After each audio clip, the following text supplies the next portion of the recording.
네, 저와 여러분이 교독해서 읽겠습니다. 세베대의 아들 야고보와 요한이 주께 나와 여짜오되 선생님이여 무엇이든지 우리가 구하는 바를 우리에게 하여 주시기를 원하옵나이다. 여짜오되 주의 영광 중에서 우리를 하나는 주의 우편에 하나는 좌편에 앉게 하여 주옵소서.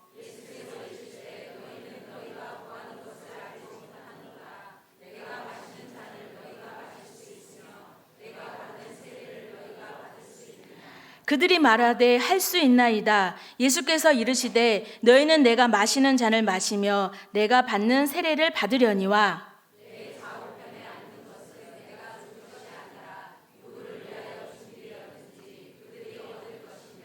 열 제자가 듣고 야고보와 요한에 대하여 화를 내거늘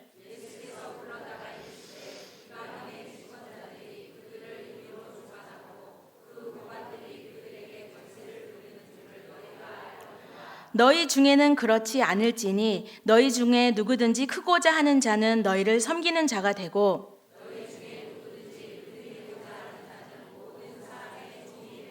함께 읽습니다.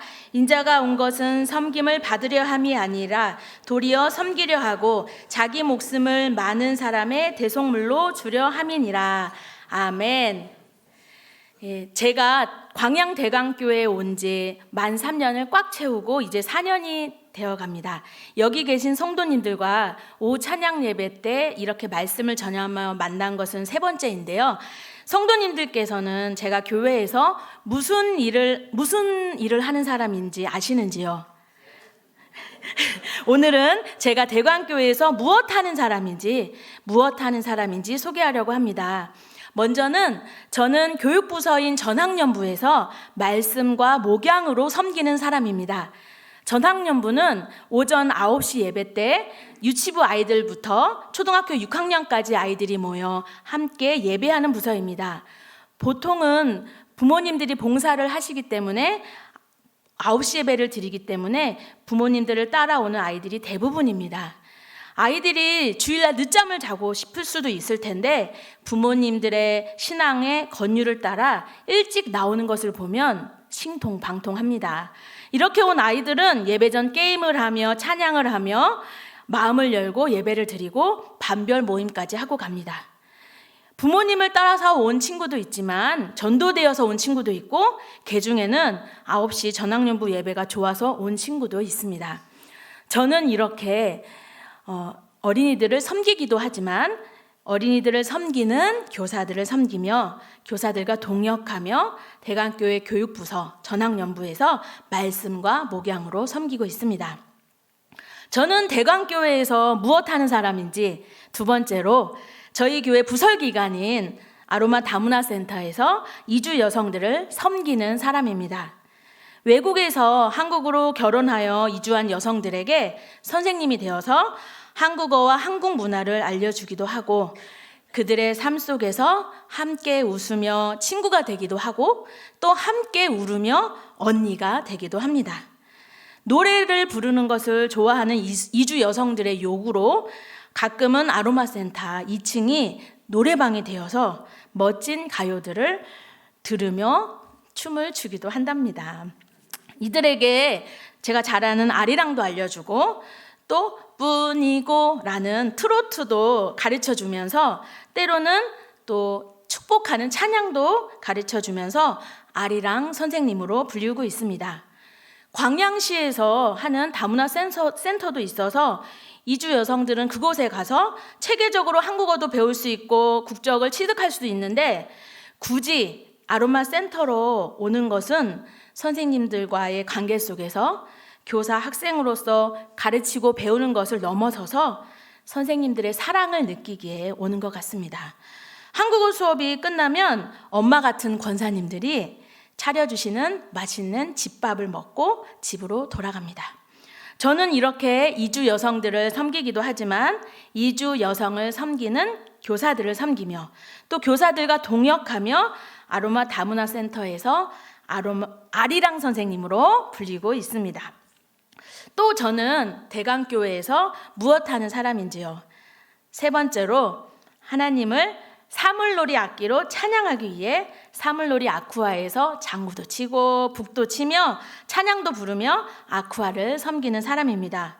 매주일 찬양 예배 후에 3시 30분부터 2시간 동안 모여서 선생님이 오시는 날은 레슨을 받고 안 오시는 날엔 자체적으로 연습을 합니다. 사물놀이 아쿠아에 오시는 분들은 목소리로 찬양하는 것보다는 악기로 찬양하는 것을 더 잘하시고 좋아하시는 분인 것 같습니다. 제가 노래를 못하는 것이 아니라 악기를 더 잘하는 것이라고 말씀을 드렸습니다. 이렇게 연습을 하시다가 허리에 무리가 오고 또 손목에 무리가 와서 좀 쉬는 분들도 계시지만 거의 매주일 모여서 연습하고 있습니다. 이렇게 오후 찬양 예배까지 마친 후에 악기로 하나님을 찬양하러 모이는 그 구성원들의 마음이 엄청 감동스럽습니다.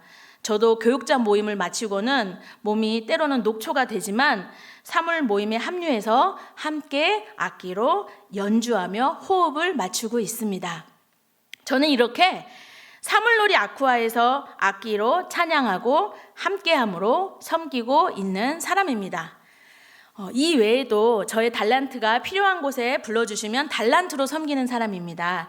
그래서 한 학기에 한 번은 임산부 학교에서 불러주셔서 백운산에서 국악태교로 임산부들을 만나 섬기기도 합니다. 저는 아직 임신도 안 한 사람인데 국악태교로 섬길 수 있다는 게 얼마나 참 감사한지요. 그리고 한 번씩 아장아장 학교에 가서 아기들과 엄마들과 함께 국악놀이로 놀면서 섬기기도 하고 있습니다. 아직 아기도 없는데 아기들과 잘 놀고 있습니다. 또 이번에 제가 만나 아쿠아와 함께 필리핀 단기 선교를 다녀왔습니다. 만나 아쿠아는 무엇 하는 아쿠아지요?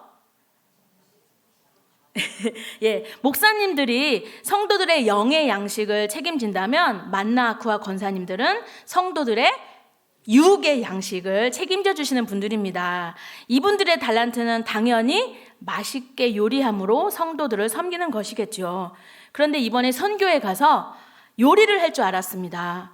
근데 요리로 섬긴 것이 아니라 결혼, 기도, 또 결혼하는 가정을 또 신방에서 기도하고 축복했습니다. 결혼식장을 꾸미기도 하고 결혼식 메이크업과 또 축가, 또 축복 기도도 하게 되었습니다. 주 무기가 칼질인데 주 무기가 칼질인 이 권사님들이 주 무기 외에 다른 것으로 섬기는 모습을 보고 제가 은혜를 너무 많이 받았습니다.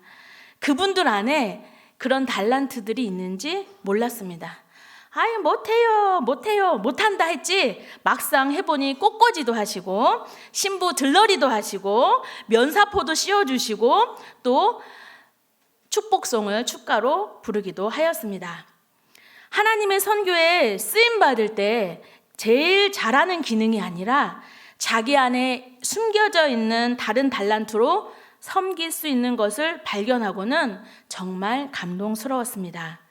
결혼식을 하는 새 가정을 방문해서 축복할 때 그 가정을 위해서 2명씩 기도를 했는데 언어도 안 통하는 곳에서 한국말로 대표 기도를 하는 것은 처음엔 너무 어색했습니다만 모든 언어를 통달하시는 하나님께서 우리의 진실한 기도를 들어주셨음을 발견했습니다. 만나 아쿠아 권사님들은 성도들을 위해 기도하고 중보하고 축복하는 섬김의 사명을 감당하고 오셨습니다. 이 자리를 빌어서 수고하신 우리 권사님들 또 선교 대원들을 위해서 한번 격려의 박수 부탁드리겠습니다. 제가 대강교회에서 무엇 하는 사람인지 소개하면서 계속 나온 단어가 있습니다.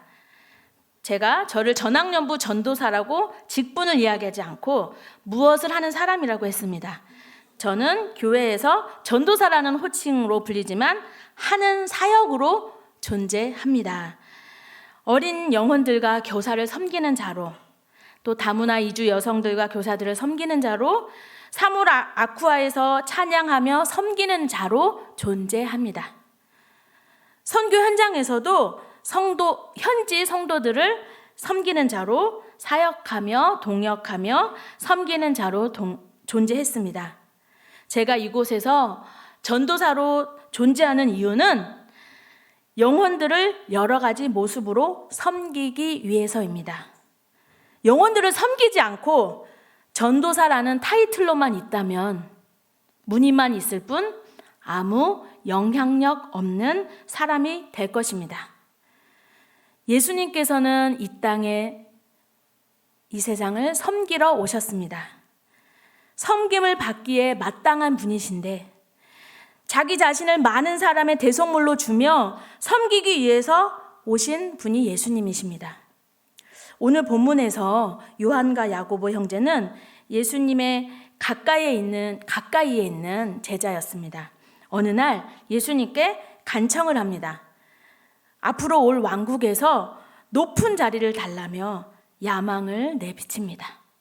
예수님은 이 형제들을 그 불같은 열망과 경건하지 못한 그런 욕심을 꾸짖으셨습니다. 그러나 예수님은 어떤 분이십니까?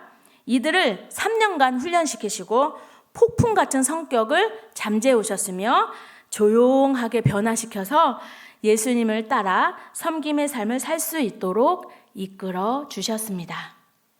제가 질문 하나 하겠습니다. 여기 계신 성도님들은 대광교회에서 무엇 하는 사람입니까?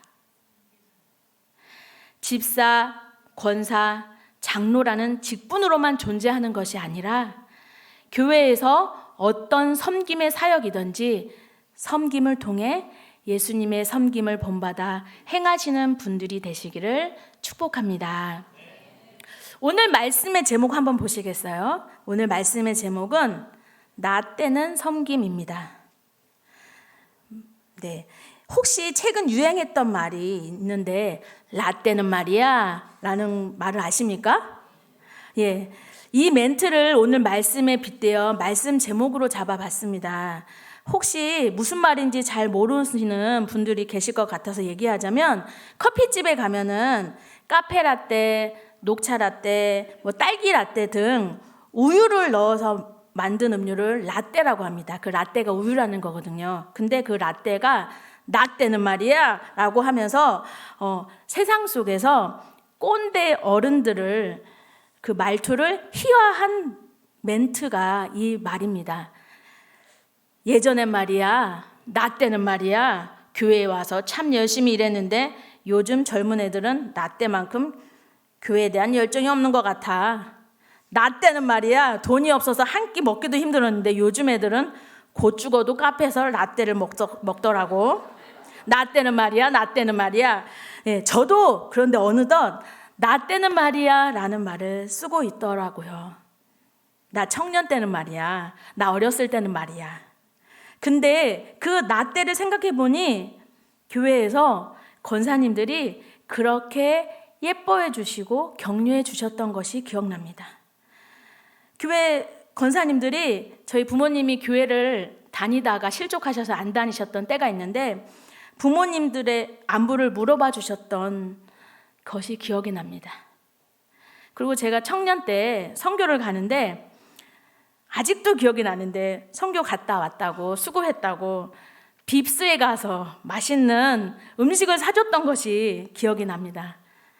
나 때를 생각해 보니 교회에서 사랑의 섬김을 받은 것이 기억이 납니다.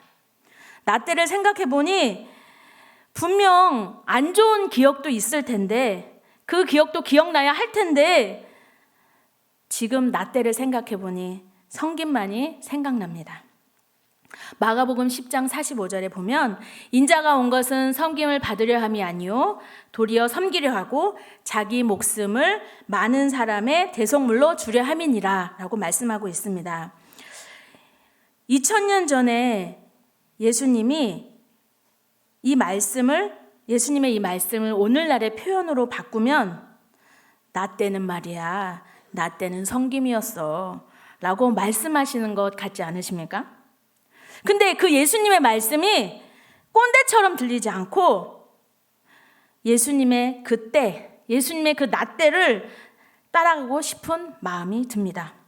왜냐하면요, 예수님께서는 우리에게 고리타분한 말씀으로, 그 어려운 말씀으로만 따라오라고 하지 않으시고 섬김으로 모범을 보이신 분이라는 것을 알기에 예수님을 따라가고 싶습니다. 예수님을 따라 섬긴다는 것은 나를 죽이고 내 안에 그리스도가 다시 살아 예수님의 마음과 그 힘으로 섬기는 것을 의미합니다.